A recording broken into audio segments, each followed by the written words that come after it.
మిత్రులారా, చూస్తూ ఉంటే ఈ ఉగ్రవాద దేశమైనటువంటి పాకిస్తాన్కు రోజు రోజుకు పూట గడవడమే కష్టంగా మారిపోతుంది. ఈ క్రమంలో ఈ పాకిస్తాన్ ప్రభుత్వం మరొక దరిద్రపు గుట్టు నిర్ణయం అయితే తీసుకునింది.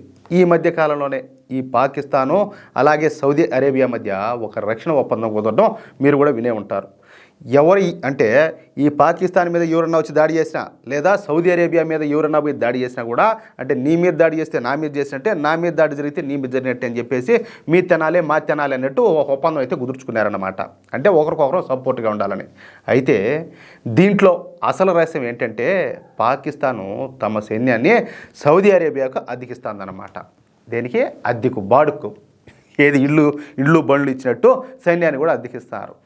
25,000 మంది సైనికుల్ని పాకిస్తాను ఈ సౌదీ అరేబియాకు పంపనున్నదన్నమాట. దానికి ప్రతిగా సౌదీ అరేబియా 88,000 కోట్ల రూపాయల ప్యాకేజీనే పాకిస్తాన్కి అయితే అందిస్తుంది. చూడండి, ఒకవేళ పాకిస్తాన్ మీద ఏదో దాడి జరిగింది అనుకుందామయ్యా, ఇప్పుడు ఆఫ్ఘనిస్తానే దాడి చేస్తుంది.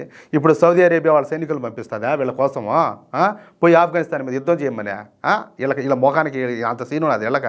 పాకిస్తాన్ ఇప్పటికే రాజకీయ ఆర్థిక సంక్షోభంతో అనేక అప్పులు కూడా తీసుకుంటుంది. అవి సరిపోక ఇంక ఏమి గెత్తిలేక ఇప్పుడు సైన్యాన్ని కూడా అద్దెకిస్తుంది. ఇది పాకిస్తాన్ బతుకు. వీళ్ళు మళ్ళీ మనల్ని ఏదో చేస్తాం, ఏదో పీకుతాం, ఓడబిక్కుతాం, అది చేస్తాం, ఇది చేస్తాం అని చెప్పేసి కట్టలు దొబ్బుతారు.